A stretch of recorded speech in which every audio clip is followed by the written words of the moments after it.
afternoon, everyone, and greetings from Singapore and Indonesia. My name is Leonie Nagarajan, and together with my colleague, Dr.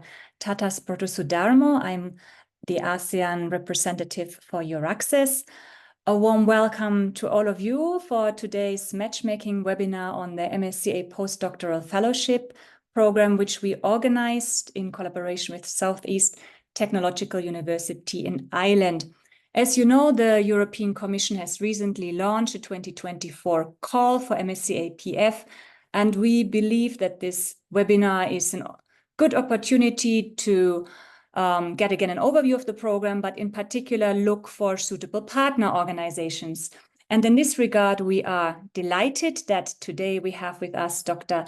Geraldine Canny. She is the head of research at Southeast Technological University, and she has been also the former MSCA-PF contact point for Ireland. So Dr. Canny, thank you so much for being with us today and for your time. Our program today is as follows, and let me just change the slide. We are starting with a short overview and introduction to EURAXESS ASEAN. That will be done by my colleague Tatas. And then we will hand over the floor to Dr. Canny, who will give you a detailed overview of the MSCA-PF opportunities at SETU, but also an opportunity of other postdoctoral fellowship programs which are run by her university. We have plenty of time for questions and answers. You can put your questions in the chat, and we will take them at the end of the session. So without further ado, Tatas, I first hand over the floor to you, and then afterwards, I'll introduce Dr. Canny in detail. Thank you, Leonie. I do sorry because if there is any voice from the background, because I'm in the large auditorium. So my name is Tatas Protosudarmo from EURAXESS Worldwide Representative for ASEAN. So what is actually EURAXESS? EURAXESS is a European Research Area Key Initiative promoting research career and facilitating the mobility of researchers across Europe and beyond.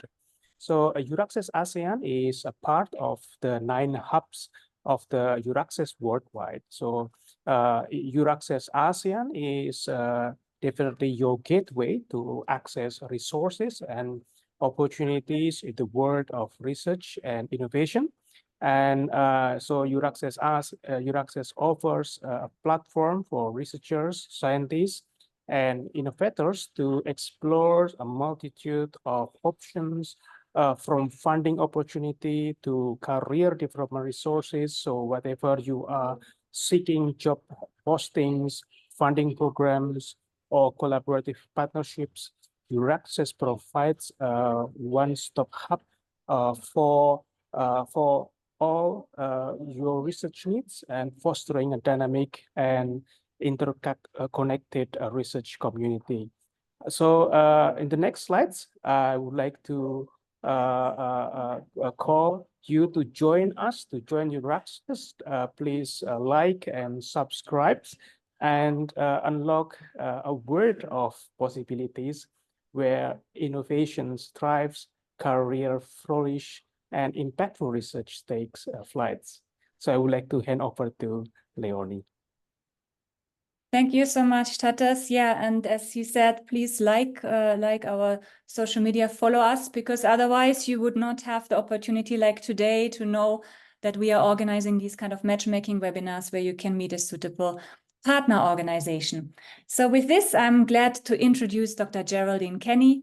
Dr. Canny, you are the head of research at SETU. You hold a Bachelor of Science in Biotechnology from the National University of Ireland, Galway, and a PhD in immunology from the University College in Dublin. After that, you were also a senior lecturer at Lausanne University Hospital and at the University of Lausanne. You have worked at the École Polytechnique Fédérale de Lausanne, where you managed several national and international fellowship programs, as well as European funding programs. For us, as EURAXESS ASEAN representatives, although it was before our time, you held the position of MSCA national delegate and national contact point. So that was between 2018 and 2021. So very probably had a lot of connections and contacts already with ASEAN researchers at that time who were interested in coming to Ireland. What we would like to highlight and also congratulate you again is that during your tenure at the head of the Irish MSCA office, the funding which was awarded to the Irish higher education institutions, to the companies and non-academic organizations exceeded 95 million euros. So you really paved the way for a lot of international research collaborations and really research mobility. Wonderful.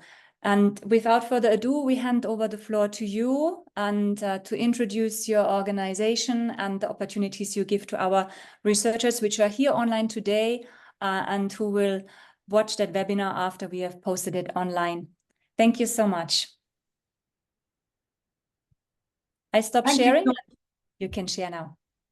Can you see my screen? Good morning, everyone. Yes, you can see my screen there. Thank you very much for that kind introduction, Leonie. I do appreciate it. Yes, I'm delighted to have supported Irish researchers in the last framework programme Horizon 2020, where MSCA was the highest area of drawdown for Ireland under that framework programme. Now I'm working as Head of Research in Southeast Technological University in the southeast of Ireland. And this presentation is structured into giving you introduction briefly to living in Ireland, to the university, and to two postdoctoral fellowship schemes which are currently running here. Firstly, the EURAXESS postdoctoral fellowship scheme, and secondly, of course, the MSCA postdoctoral fellowship scheme. So I'll move on with that to the next slide. Living in Ireland, I suppose it's important to introduce Ireland as a very friendly country, known as a Green Emerald Isle, and an EU, obviously an English-speaking country in the EU. It's a welcoming environment, and it is certainly hospitable. Having lived abroad for many years, that's myself, I know that to be the case. Ireland has a high standard of education and access to state-of-the-art infrastructure and technology. With a high quality of life, Ireland is an ideal place for those seeking an optimal work-life balance. In terms of County Waterford in the southeast, it really has everything to offer. So it's the oldest city in Ireland, not the largest, the fifth largest, the oldest city, having been founded by the Vikings, with a rich history and access to beaches, mountains, greenways for cycling and hiking, and rivers. Exploring the outdoors is obviously a very easy and accessible option. And importantly, also, the cost of living in the southeast of Ireland is lower than other cities such as Dublin and Cork. So Waterford is quite accessible, and some of the photos show you some of the nice scenery in this part of the country. So moving on then to SETU, Southeast Technological University is a relatively new entity. It is a multi-campus university, with most of the research being conducted in Waterford and Carlow, but also with smaller campuses in Wexford, Wicklow and Kilkenny. The university serves more than 19,000 learners and employs more than 1,800 staff. Campuses are designed with state-of-the-art buildings and facilities, and we wish to be a really key driver in our regional innovation ecosystem. We place a high emphasis and value on diversity and EDI. We respect and value diversity, and we continue to develop culture in which the human rights and dignity of students and staff are recognised and respected. Since 2022, SETU has established a Women in Research network and an LGBT+ network as well. But I'd like also to mention that SETU is a HRS4R awardee, and that's an important point with respect to having an excellent environment in which to conduct innovative research. So we value highly an excellent research in a supportive environment, and also SETU, formerly WIT, has a strong track record in drawing down European funding. SETU had the highest drawdown in European funding under Horizon 2020 among those IoTs and universities in Ireland. So now I'll give you an overview of research at the two major campuses. Firstly, here in Waterford. Here we have one largest entity, the Walton Institute, which specialises in digital, quantum, comms and ITC research. There are over 80 full-time researchers working at the Walton Institute.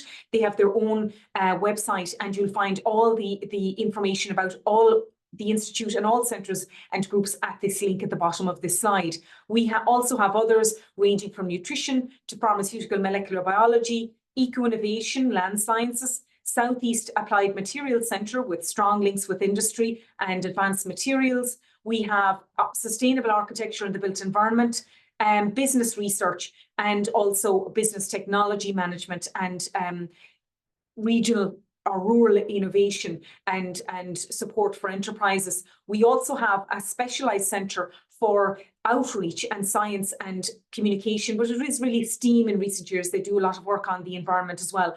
And so postdocs who come in will avail of training in research and in research communication from my colleagues at CalMast. So again, further information about all these units, research units, can be found at the link on the bottom of the slide.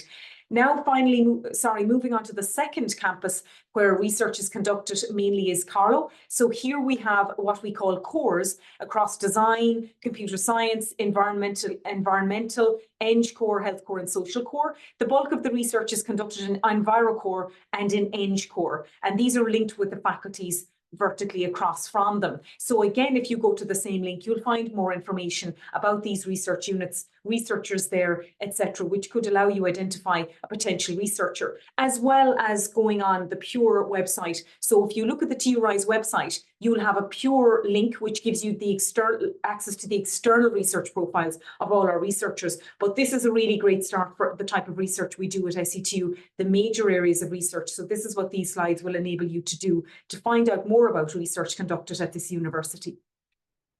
So now moving on to the first postdoc, the TURISE postdoctoral fellowship. So this is part of a larger project for which 13.6 million was awarded to SETU over 4 years, and I'm the project lead. And basically this project and these postdocs are all about engaging effectively with enterprise to increase SETU's research innovation and impact and elevate our research and innovation performance. Really, we want to identify and manage and equip researchers, equip companies, but also have research, highly innovative research projects conducted addressing the digital and the green transition. And we wish to enhance impact. So ultimately, you'll find more about the ethos of TURISE. It's an ambitious, ethical, talent-oriented pursuit of research excellence and impact. And you'll find more out about it at the link I'll give on the last slide, but everything is contained in the call document with respect to the objectives. So firstly, the objectives are quickly outlined here: to broaden research knowledge, to develop the fellows' transferable and entrepreneurial skills and diversify their competencies in other important areas such as open research, grant writing, etc., and also ethics, which is a mandatory type of training under it. So ultimately conducting responsible and ethical research. The research skills framework, is something we drew up specifically to characterize the type of training offered under this program and more broadly across the institution. But this is a bespoke training program. And again, more details are provided in the call document. The skills are training through research, transferable skills that you can see here: professionalism, networking, governance and responsible conduct, business readiness and entrepreneurship, which we recommend the postdocs conduct before their mandatory 12-week placement in industry. So that's a 12-week placement in industry is a mandatory part of this postdoctoral fellowship. It's of 2 years duration. So again, 24 months duration, starting in January next year. So again, this postdoc will commence in January 2025, and the application deadline is July 31st. So please do get writing, and all further details are found in the call document. The budget, again, comprises of salary for a total comprising pension and PRSI, social security and taxes in Ireland. So 2 years. The fellows will receive travel expenses of €2,500 per annum. They will have open access publication costs of €4,000 per annum, and depending on whether it's a lab-based or non-lab-based project, they will also receive consumable costs at the beginning of the project. So they will be able to spend these as they wish, as long as they remain within budget. So this is the total budget available to successful applicants in terms of salary and other costs. The training and workshops I mentioned, we have an ongoing Broaden Your Horizons programme, which is offered to all of our postdocs at SETU. So that would be anyone who gets a postdoc, be it TURISE or Marie S. Curie, and there are bespoke training courses required. So research integrity and ethics, grant writing, engaged research and impact case study training are compulsory. We do strongly recommend as well and require really that you do the enterprise readiness, entrepreneurship and commercialization, including intellectual property training prior to the 12-week mandate mandatory industry placement for the TU Rise fellowships. So those will be offered. We have a dedicated talent officer who will have an induction, who will have a handbook, and who will ensure that the postdocs receive the support they need to integrate into life at SETU. And that's the case for both postdoctoral fellowships. So for the eligibility criteria for the TU Rise, what do you need to do? You need to be a PhD holder with maximum 5 years post-PhD experience on the application deadline on July 31st. The applicant must be excellent for their career stage with a well-rounded profile, and the research must be innovative, aligned with the green and digital, and health can be aligned with the digital agenda. So this is really required, because if you look at the policy and the marking for the scheme, this is important. So this element of well-rounded for their career stage is also the case for MARIS Curie applicants, but they differ, and I'll talk about that slightly. They can be slightly more senior, whereas here the TU Rise applicants can be maximum 5 years post-PhD on the application deadline. The applicant must prepare the proposal with an SETU and an industry supervisor, and both supervisors must sign off the application before it is submitted by email. This means that you need to, if you're interested in applying, you must identify a supervisor as soon as possible, and the SETU supervisor will also probably put you in touch with an industry supervisor. So the first thing to do is to identify an SETU supervisor. The timeline and application process for the TU Rise fellowships: inquiries close at 5 p.m. Irish time on the 15th of July. So if you have queries, look up the FAQ document, which is found on the application deadline, with the application documents and the actual call document. The FAQ document is there for frequently asked questions to answers to those. However, if you have additional queries, you can send an email prior to 5 p.m. or 4 p.m. CET on the 15th of July. The application for full applications co-signed off on by both the SETU supervisor and the industry supervisor is 5 p.m. Irish time, 4 p.m. CET on the 31st of July. So you've just over a month, and late applications or incomplete applications will not be accepted. Shortlisted applicants, so there's an external evaluation, and shortlisted applicants who are over the threshold will be invited to interview around the end of August, and they will then go through the I suppose, you know, obtention of visas, contract, and all the rest. The commencement of the postdoctoral fellowship is at the beginning of January next year. It cannot be earlier. So just to know the timing here, at the 2-year fellowship will commence at the beginning of next year. So this is what to do: complete the form, which includes an ethics checklist, complete the applicant CV, complete the supervisor CV. This we require for the SETU supervisor. Complete a written proposal which cannot exceed 10 pages, which needs to be signed off on by both supervisors, as mentioned, and submit an electronic copy. By that we mean email it to the TU Rise. So again, the application form, the postdoctoral fellow CV, the SETU supervisor CV, a written proposal, 10 pages maximum, and an SETU ethics checklist comprise the documentation required to be submitted as a single PDF by email.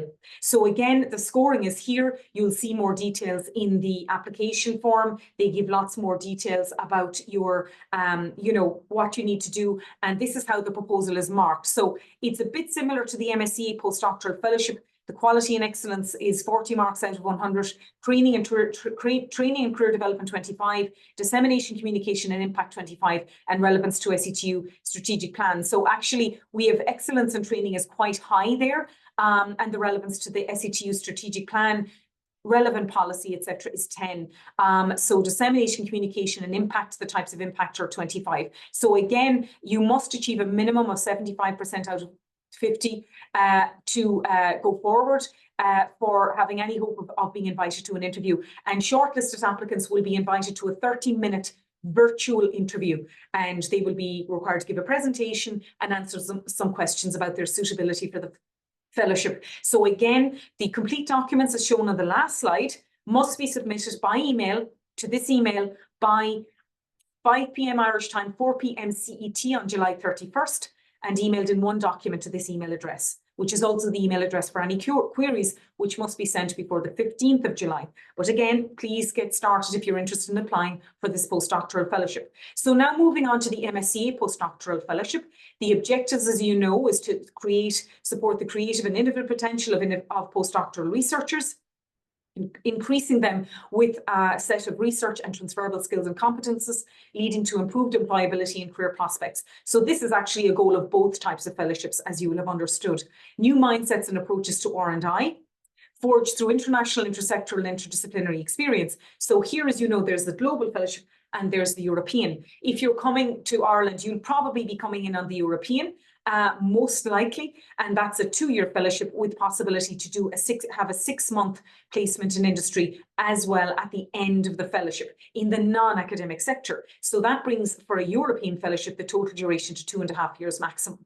You get networking, etc. And as you know, so these are the objectives you'll have seen. The funding model you've also seen. The salary here is probably slightly higher than the TURISE fellowship. You have a family allowance as well, but you know, the management and indirect costs are not part of TURISE, but those in any case don't come to the fellow, they come directly to the institution. So you know, this is the salary for the MSCA, and this is not, you don't need to have a budget for either fellowship. This is calculated automatically on the portal, and for the TURISE it's a fixed budget. So the TURISE is likely to be less competitive though, as it's you know, it's a smaller call, but this is the budget that you do up on the portal depending on the costs per month.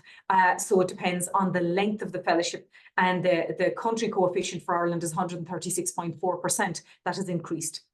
So the eligibility criteria for the MSCA fellowship, the applicant must be a PhD holder with the minimum having successfully defended their viva at the application deadline, September 11th this year. And they must be maximum 8 years post-PhD. If they've taken a career break, etc., they can justify that being longer and it can be taken into account. They must be excellent for their career stage.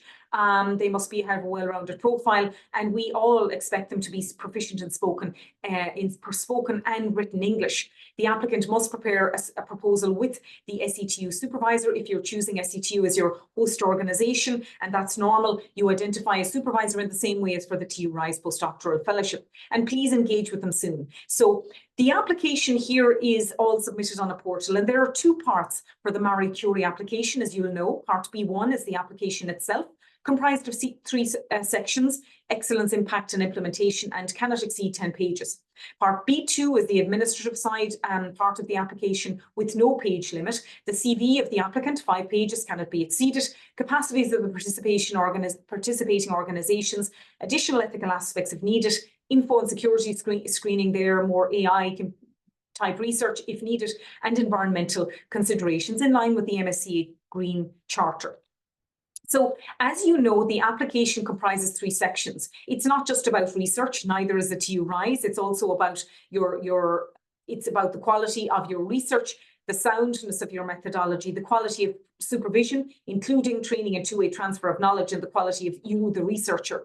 And impact is across the headings: your future career prospects. These are actually subheadings within TURISE. There are a lot of similarities. The credibility of measures, so enhancing the future career prospects is actually an element that's evaluated for both type of postdoctoral fellowship applications, both TURISE and MSCA-PF, as well as this really, because we talk about dissemination, communication and impact, and the 3 types of impact. So implementation is more the project management part. So I always think this is related to the scientists. This is related maybe to the policymaker a little more, or career advisors. And part 3 is about 2 subheadings. They're about implementation headings, and those are really about how you're conducting the project, etc. So it's quality and capacity of the host organisation. And for that, you need to contact the research office here for more information about SETU. As with TURISE, as with any application, you must have input from the researcher and supervisor, and each subheading must be addressed in order to be successful. So this is just a vague breakdown. Here's more details about each part of it, and the actual full titles that you'll also get in the call document for each of the 3 sections. So that's basically it. It's you must address all in order to be successful. It's a more complex application, I suppose, than TURISE, really, if you look at the number of subsections. So the evaluation criteria for MSCA-PF, as I mentioned, excellence has a weighting of 50%, impact 30%, and implementation 20%. And again, like that, it's actually a high weighting to excellence. The suggested length out of the 10 would be 5 pages devoted to impact, 5 pages devoted to excellence, 2 pages devoted to impact section, and 3 to implementation. The threshold is 70, like ours is 75, but you won't get funded in this. It's often 91 to 94%, depending on the panel you apply for. So as you know, in MSc, if you apply under a certain panel, it could be LIF for life sciences, ENG for engineering and ICT, ENV for environmental, and SOC, the acronym for the AHSS panel, Arts, Humanities, Social Sciences. So again, the threshold differs slightly each year. Certainly humanities, SOC has become very competitive. Typically LIF is competitive, maybe 93+%, as is ENG ICT. So 70% is just the minimum threshold. You need in the 90s here to be successful, because it's very, very competitive, and you need a minimum of 4.5 in each section really to be competitive. You know, the higher you score in excellence, the better it is.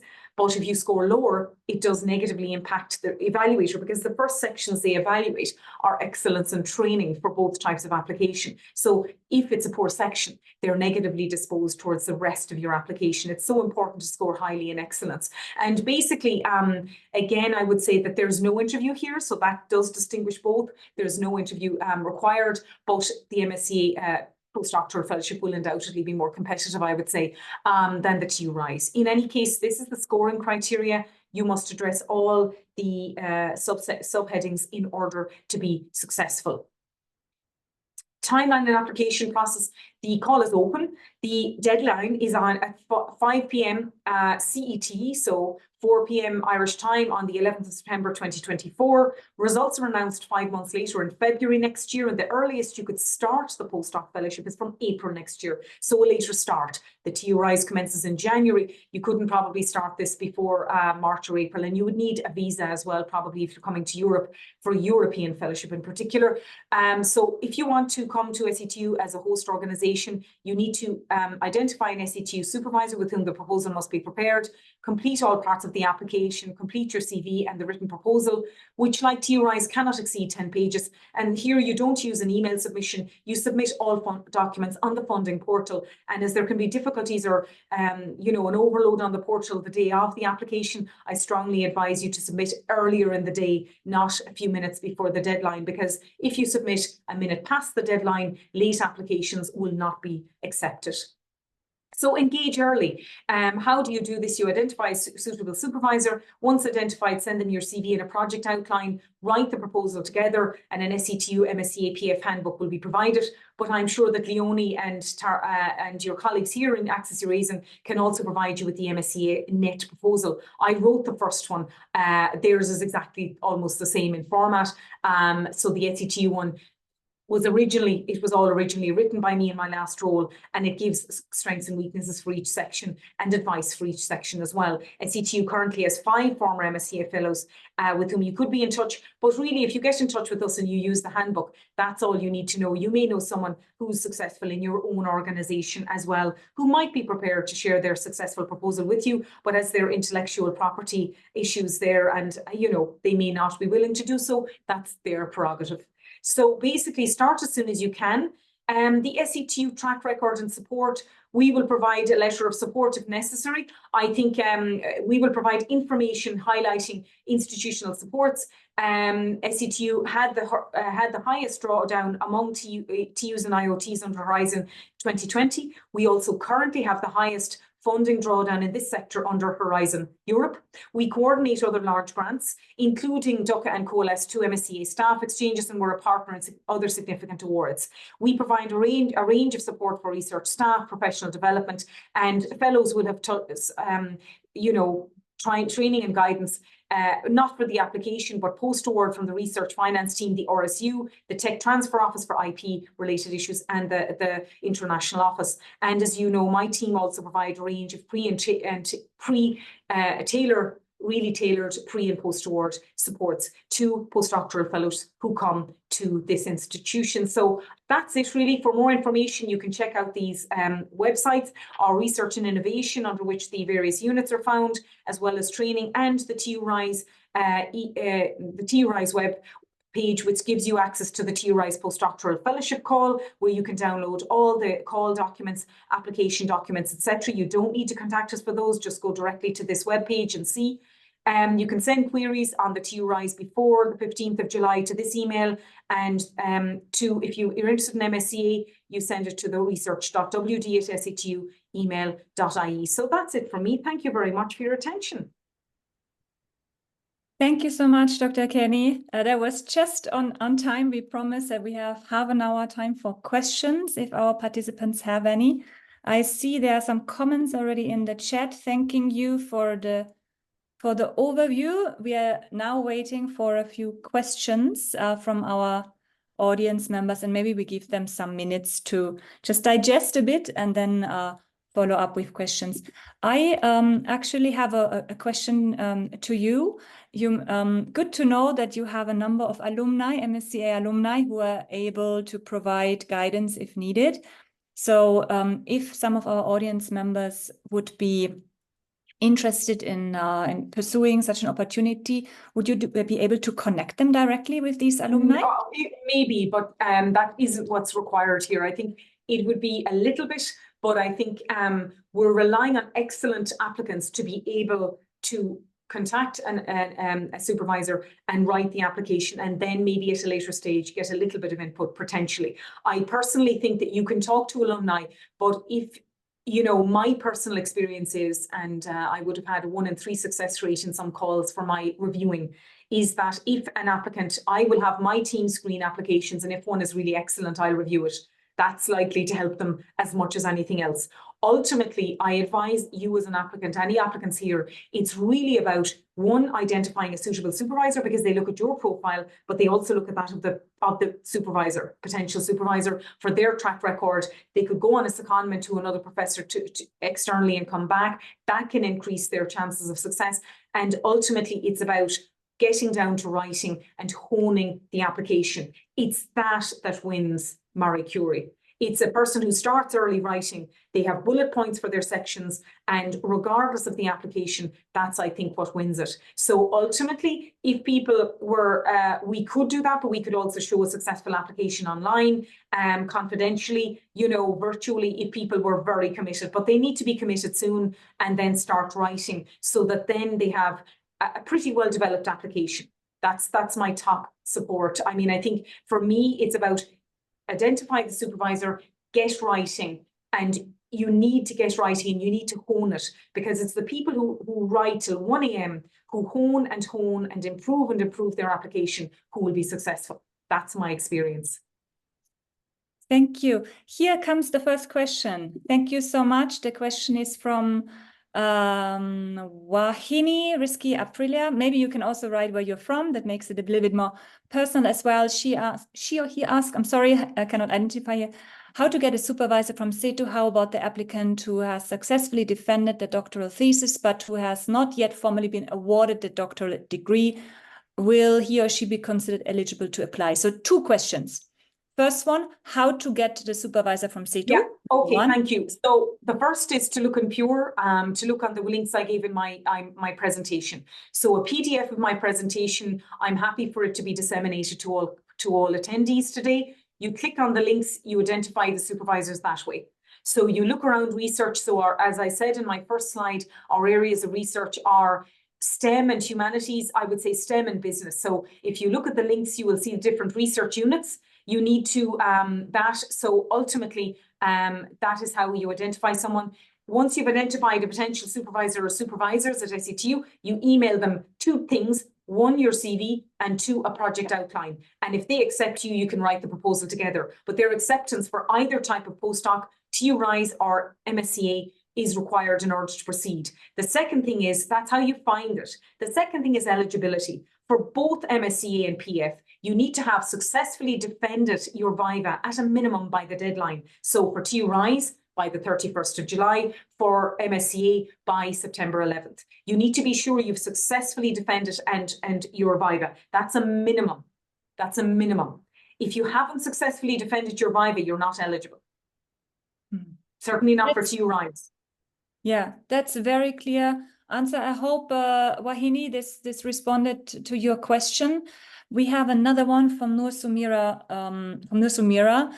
Could you please explain an area of research that would be considered for this MSCA postdoc application? I might miss the early slides. Yeah, you evidently missed the early slides. So the early slides give all of those. There are advanced materials, there's health, there's eco-innovation and land sciences, there's chemistry. So engineering is also, there's architecture in the built environment, and there's business. So those are the main areas. And yeah, you can get more information at the links in the earlier slides in the PDF of the presentation, which will be circulated.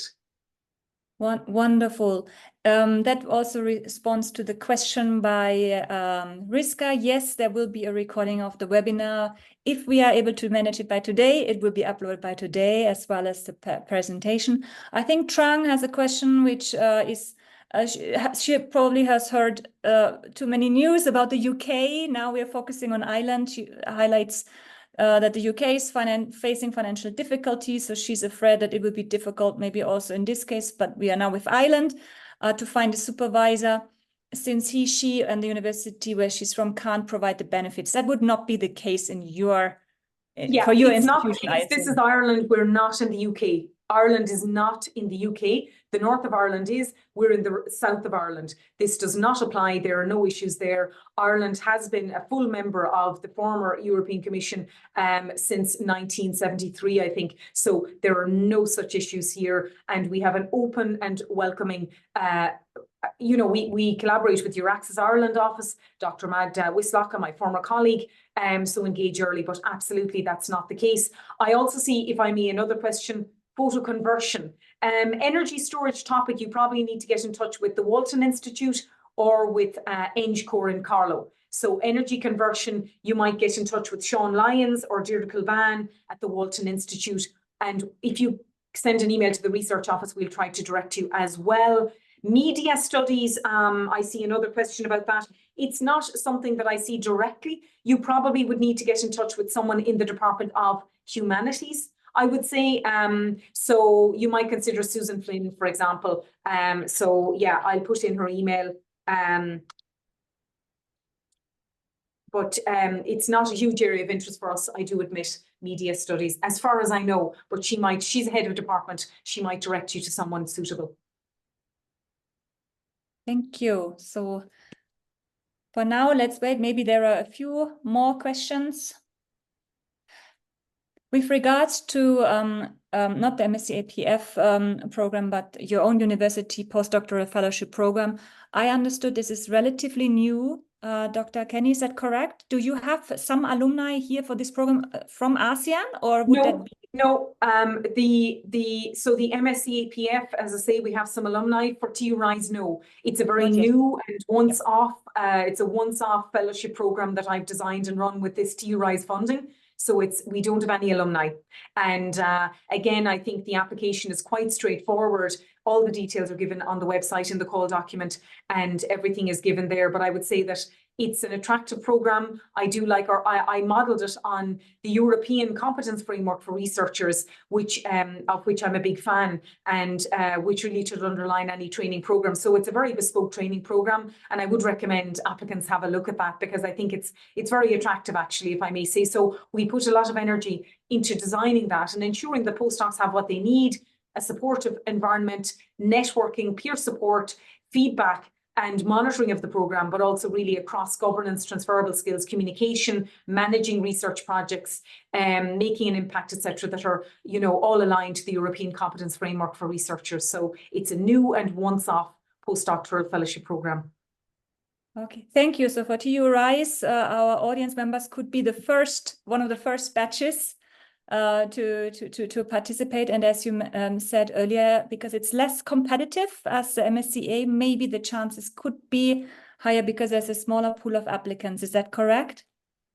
Yeah, I would say so. I mean, I'll be honest. I mean, Marie Curie has 8,000 plus applicants a year, and from all over the world. So this is a smaller program devoted to one university. And I would think also that whilst the application form is similar in many ways to MSCA-PF, I would consider it a little bit more straightforward, a little simpler to deal with, to be quite honest. The difference also is that there is an interview involved for the TU Rise and not for Marie Curie. But nonetheless, I mean, ultimately, if applicants have fluent English, they should be able to manage the virtual interview for those who are shortlisted. Okay, thank you. I don't see now any more questions coming in. I hope everybody has noted down the deadlines. TU Rise is the first deadline. Here, one more question from Andy. So yeah, it's all in the slides. TU Rise max 5 years since PhD. The Marie Curie is max 8 years since PhD. So you're not eligible for either of them, I'm afraid, looking at that. It's 2024. We have If you do PhD in 2012. One more question from Kar from Malaysia. I received my PhD in 2012 in education. I'm looking forward to engage in some ways. Not eligible. Not eligible. Right. Yeah. So unfortunately, you're not eligible for either call then, as your PhD is what, 12 years ago now. Yeah. Unless you had a CV for Marie Curie that showed you'd had career breaks, maternity leaves, etc., that could bridge the gap in between, but I consider it highly unlikely, and you wouldn't be eligible for TU Rise.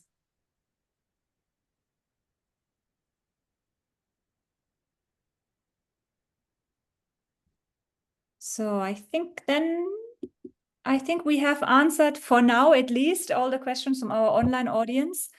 Again, to summarize, we are providing a recording of the webinar. You will also be able to access the slides where Dr. Canny mentioned are the crucial links for finding out where your supervisor is and finding out more details on the program. With this, I think we have only one slide less. Now we have questions to you, not you to Dr. Canny, but we have questions to you. We hope that the session was useful and you got a brief overview how attractive Island and SETU is as an organization for your work and research. I see one more question coming in. This one we might take. Can I know the major area and field my research can hope to focus on? June, we will provide this in the slides. They have been very well structured and comprehensive. So I think there's also a handbook how to apply. So that will be your pathway then to move forward. Dr. Canny, thank you so much for your time and for the presentation and for welcoming the ASEAN researchers to apply and hopefully also to join then your university. We hope that you will receive many emails from them, emails of interest and also then applications for the TU Rise program and then hopefully also through MSCA-PF. With this, we close the webinar and wish all of you good luck with the application, and Dr. Canny, good candidates, and yeah, all the best. Thank you. Bye-bye. Thank you so much. Bye-bye.